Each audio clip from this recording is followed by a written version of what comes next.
Senhoras e senhores telespectadores da TV Otimista, senhoras e senhores internautas do blog do Edson Silva, estamos começando o nosso programa dizendo que ontem o principal tema discutido na Assembleia Legislativa cearense, apesar dos inúmeros problemas do estado do Ceará, foi a criação do Dia Estadual do Combate à LGBT mais fobia no Ceará. Uma iniciativa da deputada Lia Gomes. Vários parlamentares manifestaram suas posições sobre o tema. O projeto, afinal, foi aprovado. Mas, em meio às discussões, o deputado Sargento Reginaldo cobrou coerência de alguns dos seus colegas ao citar exemplo de desrespeito a adversários políticos exatamente por serem homossexuais, citando o caso do vice-prefeito do município de Caucaia, Deusinho Filho. Vamos ouvir parte do que disse o deputado Sargento Reginaldo. Presidente, para justificar, porque o deputado Daniel disse que era mais ou menos a mesma coisa, mas não é, são duas questões bem distintas. Nós estávamos falando sobre violência contra uma pessoa apenas por ela ser gay, e estamos falando, e eu entendo o posicionamento da deputada Silvana, do ponto de vista de um tema que nós não precisaríamos criar um dia para isso.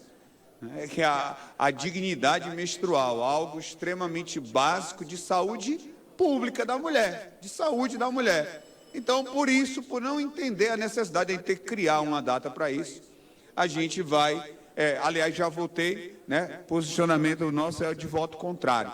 E mais uma vez, para responder, aproveitando esse pequeno tempo, falou-se aqui que eu cobrei coerência e eu votei no presidente. Eu não votei em presidente da República, nem vou votar pelo que ele diz, mas pelo que ele faz. E eu não voto mais em político do PT para a presidência da República pelo que eles fizeram. E eu não vou defender nenhum político que é a favor do aborto, legalização das drogas e que passa pano em cima do maior escândalo de corrupção da história. Então, quando a gente está aqui falando de coerência, é isso. Eu não voto no presidente porque ele fala bem bonito ou isso. Eu voto num presidente que represente, de fato, o povo brasileiro e faça jus ao cargo, defendendo os interesses da nação e não fazendo apenas militância política e governando apenas para aqueles que pensam como si, que é o que o governo do PT está fazendo nesse momento, em Brasília. Então, é isso que a gente fala sobre manter coerência. Quando ele rebateu a minha fala, eu esperava que ele viesse aqui dizer que repudia a atitude do ex-deputado federal Jean Willis. Eu queria ver um deputado do PT dizendo: eu repudio a atitude do ex-deputado federal Jean Willis. Eu repudio o militante do PT que atacou o vice-prefeito de Caucaia, que inclusive está aniversariando hoje. Deixar aqui meus parabéns a essa grande referência política da Caucaia, que é Deusinho Filho, mas ninguém do PT saiu em sua defesa quando ele foi vítima de LGBTfobia. É sobre isso. Agora é o momento de sabermos quais as nossas manchetes. Letícia. Olá, Edson, olá a todos que acompanham o nosso programa desta quinta-feira. Com as atualizações feitas no nosso blog, temos que opositor apresenta projeto para sustar decreto do governador que suspendeu repasses do Previde.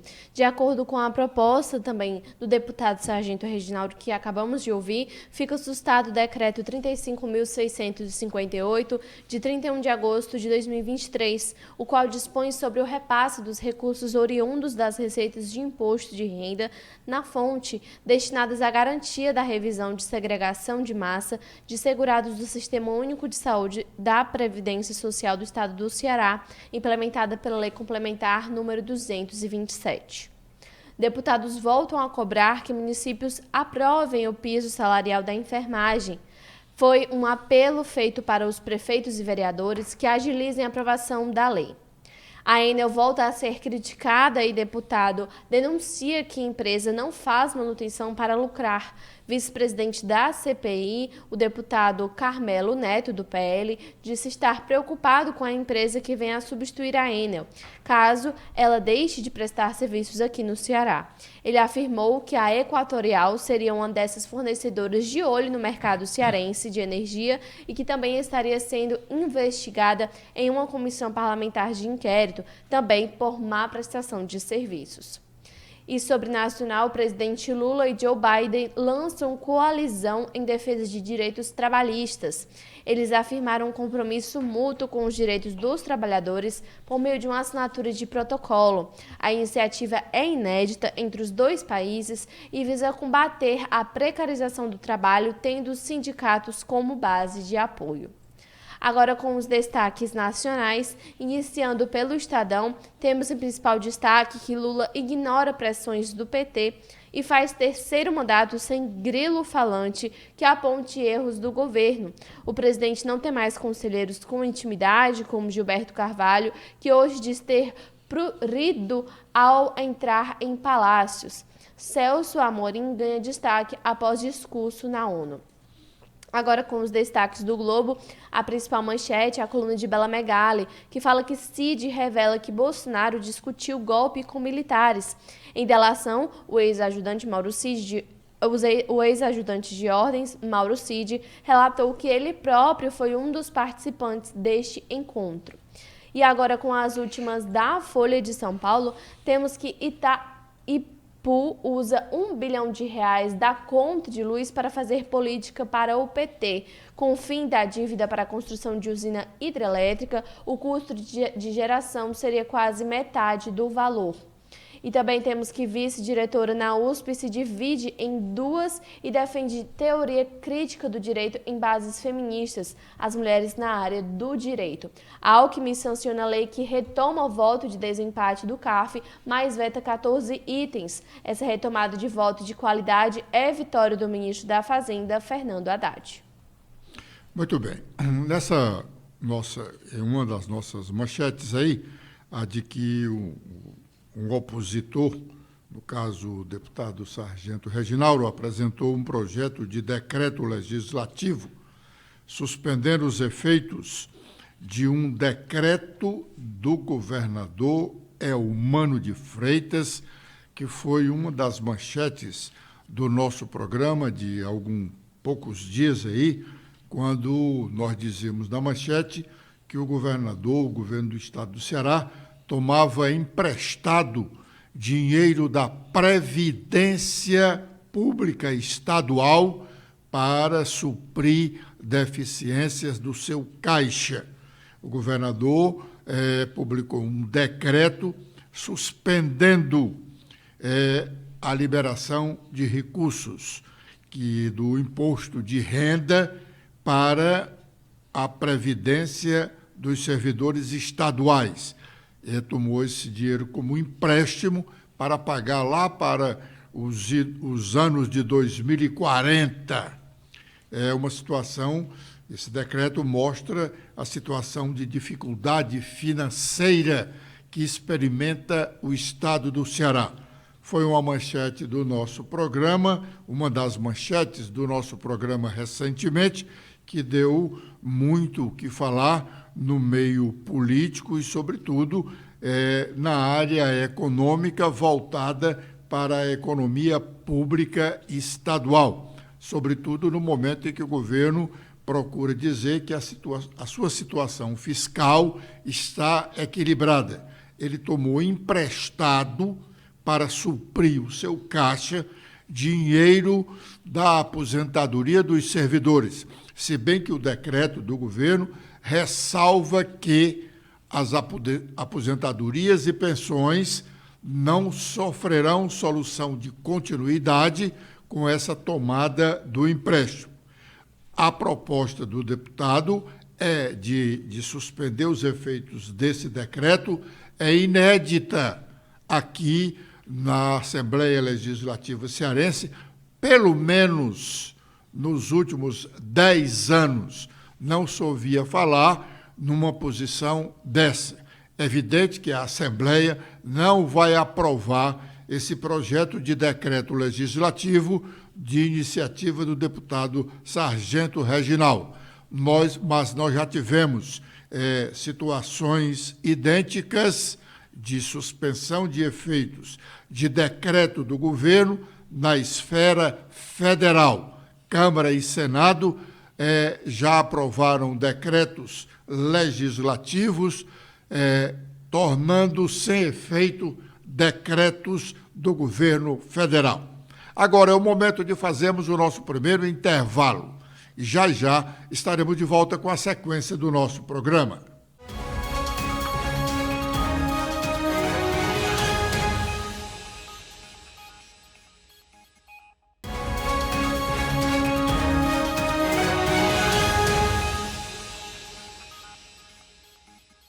O deputado federal Danilo Forte e outros parlamentares, integrantes da Comissão Mista de Orçamento do Congresso Nacional, vão estar no início da tarde de hoje, desta quinta-feira, na Assembleia Legislativa Cearense, para mais uma audiência pública que discute a proposta do governo federal da Lei de Diretrizes Orçamentárias, a LDO de 2024. A Lei de Diretrizes Orçamentárias é a lei básica para a elaboração da Lei Orçamentária Anual. Isso pode até criar uma certa confusão para os ouvintes, telespectadores, porque nós falamos do momento de Lei de Diretrizes Orçamentárias, e em outro momento falamos em Lei Orçamentária Anual. São duas coisas distintas.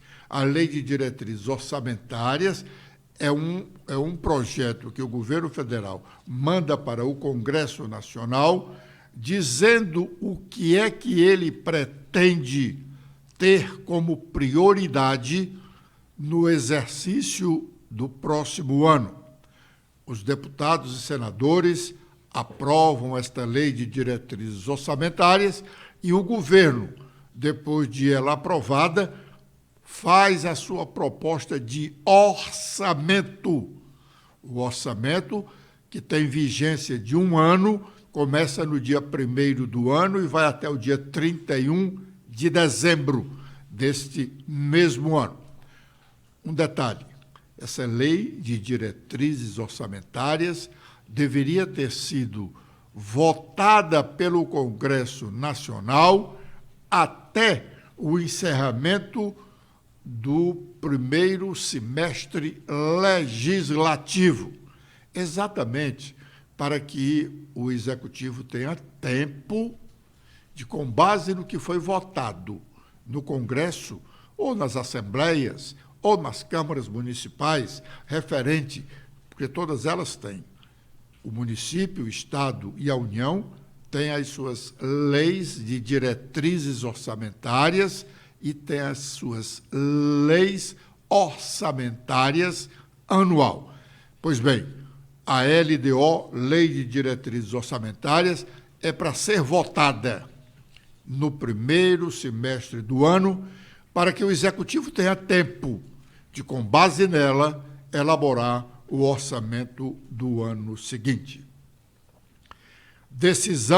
Decisões dos ministros do STF de julgarem ações sobre temas já votados no Congresso Nacional, sobretudo em relação à posse e uso de drogas, aborto, marco legal das terras indígenas e as liminares concedidas por alguns dos integrantes do Supremo em relação a depoimentos na Comissão Parlamentar Mista de Inquérito dos atos de vandalismo do 8 de janeiro deste ano, quando houve quebra-quebra em instalações das sedes dos poderes legislativo, executivo e judiciário, tem complicado ainda mais as relações institucionais entre esses dois poderes. o Legislativo e o Judiciário. Ontem, o senador Plínio voltou a fazer críticas no plenário do Senado ao Supremo Tribunal Federal.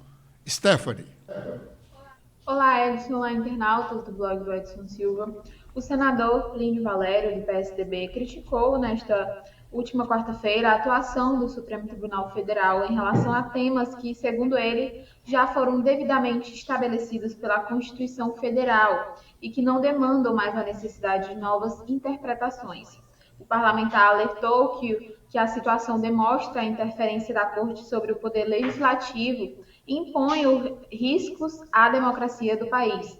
Ao contrário do que se pensa, as guerras não são praticadas só com fuzil, com canhão, com metralhadora, com sangue. As grandes guerras também acontecem quando aquelas pessoas investidas de poder usam as instituições as quais dizem defender para matar a democracia. São pessoas que estão no poder executivo, judiciário, legislativo, que usam desse poder para assassinar a democracia, enfatizou o senador. Plínio lembrou a discussão sobre a descriminalização do aborto, salientando que a legislação atual contempla situações específicas, nas quais o aborto não é considerado crime.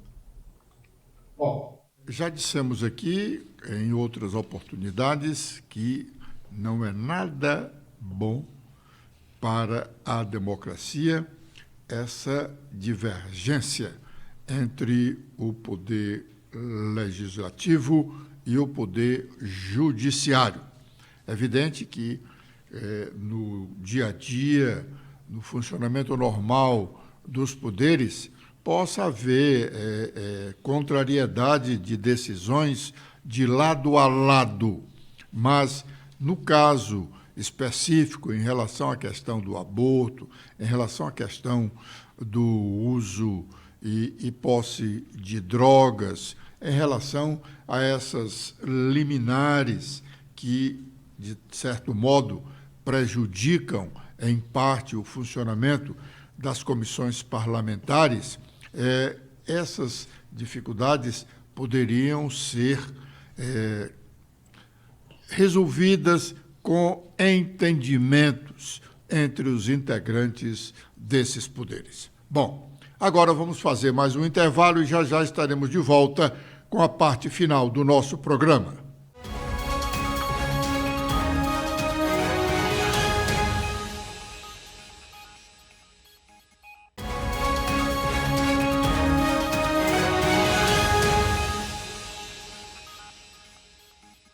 Os integrantes da CPMI, Comissão Parlamentar Mista de Inquérito, do que investiga ações ou omissões de agentes públicos nos casos de vandalismos registrados em Brasília no dia 8 de janeiro deste ano, que culminou com a depredação de próprios das sedes dos três poderes da República, legislativo, executivo e judiciário.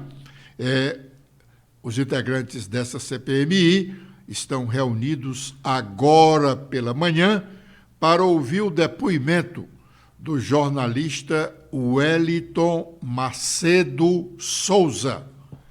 Ele é cearense de Sobral e ele começou o depoimento na parte que é reservada ao depoente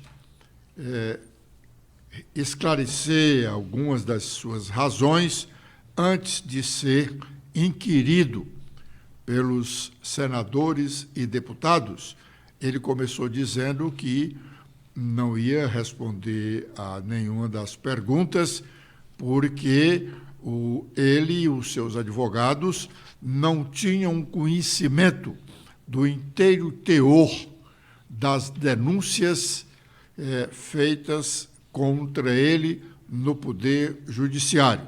Então, ele sequer usou o tempo de 15 minutos para prestar alguns esclarecimentos em sua própria defesa, dizendo isso. E manteve essa posição quando começou a ser inquirido pela relatora da comissão, a senadora Lisiane Gama. O Wellington Macedo de Souza tem realmente uma vida muito atribulada aqui no Ceará e em Brasília. Ele começou com essa sua atuação política em Sobral, na época em que era prefeito de Sobral, o hoje senador Cid Gomes. Cid foi prefeito 8 anos em Sobral, depois foi governador mais 8 anos e agora é senador da República. E o Wellington Macedo sempre fez uma campanha de oposição contra ao grupo político do senador Cid Gomes e seus aliados. Por isso, ele tem, segundo o relato feito pela relatora da CPMI, tem pelo menos 100 processos, 100, tramitando no Judiciário do Estado do Ceará. Mas vamos ouvir parte do que aconteceu no início desta sessão da Comissão Parlamentar Mista de Inquérito. Não firme o compromisso, senhor.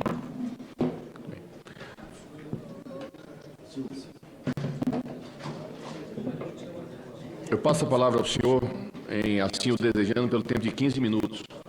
Senão, eu passo direto a palavra para o depoente. Para a relatora. Okay. Bom dia a todos, bom dia à imprensa, bom dia aos nobres parlamentares, bom dia, ex-ministro Damares, bom dia, deputado Marcos Feliciano, bom dia, do deputado André Fernandes, cito alguns porque eu os conheço. Bom dia aos senhores deputados, senhora Lisiane, presidente dessa comissão aqui na mesa. Obrigado pela oportunidade de poder estar aqui com vocês e digo que eu vou colaborar com vocês. A partir do momento que os meus advogados tiverem acesso aos autos acusatórios contra essa pessoa que aqui está, que até hoje não sabe por que tem pago um preço tão alto e tanta humilhação. Então, quando tiver acesso aos autos, vocês podem me convocar novamente aqui, que eu vou colaborar com vocês. Respeitosamente. É só isso que eu tenho a falar. Muito obrigado. Perfeito. Eu passo a palavra à senhora relatora, senadora Lisiane Gama.